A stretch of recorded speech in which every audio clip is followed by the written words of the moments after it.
Over the past 4 episodes, we have gradually built an analytical framework. In the first episode, we examined the structural risks of the double bubble, where prices and earnings expectations reinforce each other, but are also destined to drag each other down.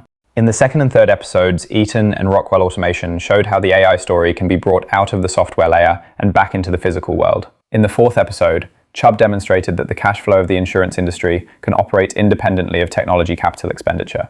But all of these assets still operate within the same boundary. They depend on the economy continuing to function. They depend on businesses and individuals having enough budget to pay their bills. And they depend on the capital return cycle not being abruptly interrupted.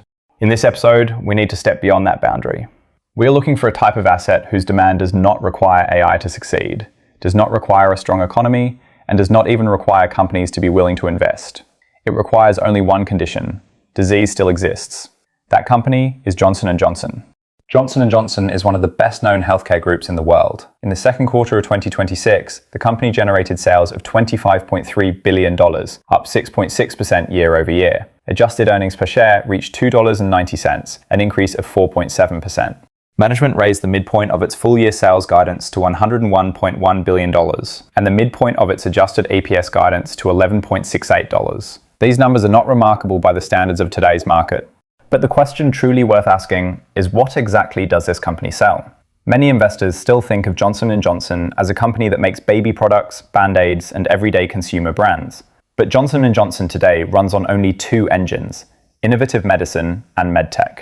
In the second quarter of 2026, innovative medicine generated approximately $16.38 billion in sales, accounting for nearly 2/3 of the company's total revenue, with operational growth of 6.8%. MedTech generated approximately $8.93 billion in sales, with operational growth of 3.6%. A company once known for consumer products has now transformed into a healthcare innovation group built around patents, clinical data, and hospital procurement.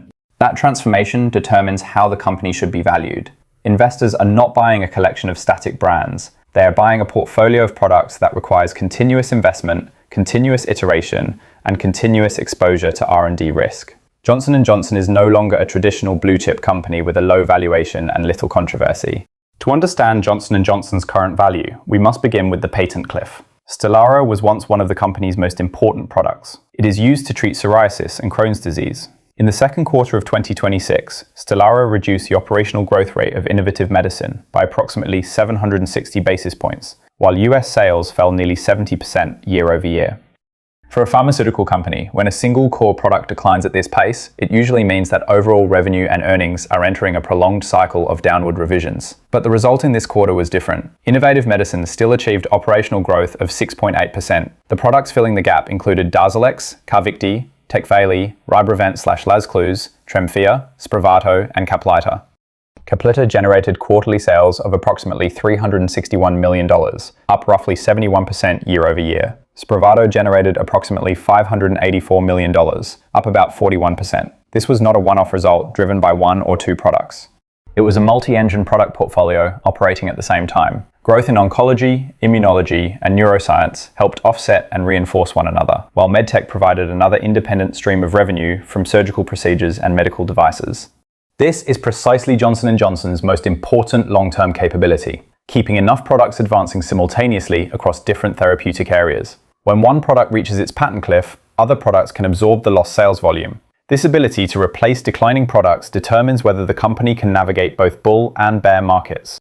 But replacing lost revenue is not the same as generating excess returns. New drugs usually come with high promotional costs, revenue sharing obligations, and intangible asset amortization. Products obtained through acquisitions must first earn back their purchase price. In 2025, Johnson & Johnson acquired Intra-Cellular Therapies for approximately $14.5 billion, gaining assets that included Caplyta. At the same time, net debt increased from $12.1 billion to $27.8 billion. Caplyta maintained sales growth of approximately 71% in the second quarter, providing initial evidence that the acquisition thesis is beginning to play out. But the growth of a single drug is not enough to prove that the $14.5 billion acquisition has generated a satisfactory return. True validation will depend on sales scale over the coming years, label expansion, profit contribution, and the pace of cash recovery. In full year 2025, Johnson & Johnson spent approximately $14.67 billion on research and development, equivalent to about 15.6% of sales. Capital expenditure was approximately $4.83 billion. Unlike AI capital expenditure, most pharmaceutical R&D investment does not create data centers that can later be resold. When a clinical trial fails, much of that investment is lost outright. For this reason, return on investment in the pharmaceutical industry must be evaluated through clinical success rates, speed to market, patent life, and peak sales, not simply through the scale of capital expenditure. MedTech faces the same need to prove its return on investment. Shockwave, Abiomed, and the electrophysiology business are growing strongly, but the acquisitions behind them created substantial amounts of goodwill and intangible assets. At the end of 2025, Johnson & Johnson held approximately $50.4 billion in net intangible assets and roughly $48.8 billion in goodwill. These assets will result in billions of dollars in annual amortization expense for years to come. As long as the growth and cash flow generated by these acquisitions exceed the cost of capital, the assets retain their value. The story determines whether an acquisition receives a high valuation. Cash flow determines whether that acquisition ultimately succeeds. Johnson & Johnson's strongest financial characteristic is that its cash flow, leverage, interest coverage, and debt maturities all remain within manageable ranges. In the first half of 2026, free cash flow was approximately $8.7 billion. For full year 2025, the company paid approximately $12.4 billion in cash dividends, consuming about 60% of free cash flow. Based on an annual dividend of $5.36 per share in 2026, total dividend payments for the year would be approximately $13 billion. That amount would still remain below the company's normal free cash flow generation capacity.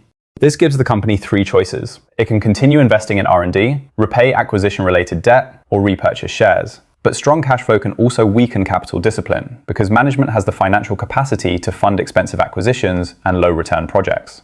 Investors cannot simply ask whether the company has money. They must ask where every dollar ultimately goes. On the liability side, total debt stood at approximately $47.9 billion at the end of 2025. Cash and marketable securities totaled approximately $20.1 billion, resulting in net debt of roughly $27.8 billion. Long-term debt maturing between 2026 and 2028 totals approximately $8.3 billion. That amount is lower than 1 year of operating cash flow, so the company does not face a significant near-term debt wall. However, Johnson & Johnson also holds approximately $6.5 billion in commercial paper, with an average maturity of around 2 months. This indicates that the company continues to rely on rolling over short-term funding in the capital markets. As of July 16, 2026, Johnson & Johnson closed at $249.97, approximately 7% below its 52-week high. Based on the midpoint of full-year adjusted EPS guidance of $11.68, the stock trades at a forward price-to-earnings ratio of approximately 21.4 times. Based on 2025 free cash flow of approximately $19.7 billion and a market capitalization of roughly $607 billion, its free cash flow yield is approximately 3.2%. The quarterly dividend was raised to $1.34 per share, bringing the annual dividend to $5.36 and the dividend yield to approximately 2.1%. A forward PE ratio of 21.4 times does not amount to a bubble for a healthcare group, but the market has already assigned a considerable premium to the quality of the business, its product portfolio, and its ability to compound cash flow. If the valuation multiple falls back to 20 times earnings, the corresponding share price would be approximately $234. If concerns about the patent cliff, litigation, or drug pricing pressure intensify, a multiple of 18 times would imply a share price of approximately $210. Even if the company's fundamentals do not deteriorate, valuation contraction alone could produce a price decline of around 15%. At its current price, Johnson & Johnson is no longer a typical low-valuation defensive buying opportunity. Further upside will require upward earnings revisions rather than relying solely on defensive capital flows.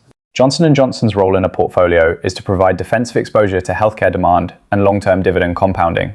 It should not be expected to perform Eaton's infrastructure growth role. It should not replace Chubb's function of pricing insurance risk, and it is not suited to serve as a cyclical upside position in the same way as Rockwell. Its value lies in reducing the portfolio's shared dependence on technology capital expenditure, industrial cycles, and credit conditions. A reasonable position building sequence would be as follows.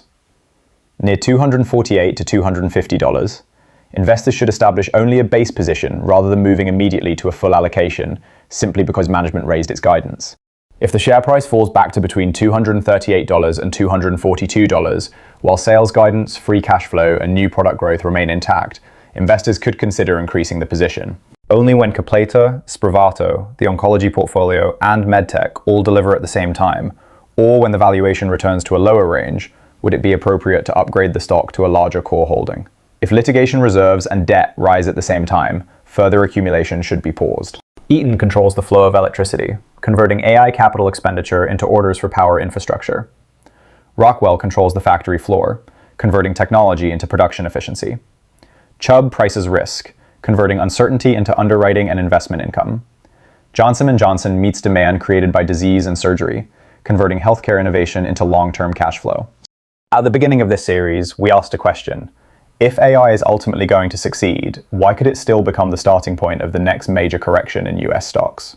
After 5 episodes, the answer has become clearer. The risk is not that AI technology will fail. The risk is that the earnings expectations and valuations of the entire market are built on the same story. Narrative determines the valuation multiple the market is willing to pay. Cash flow determines whether a company can survive long enough for that narrative to become reality.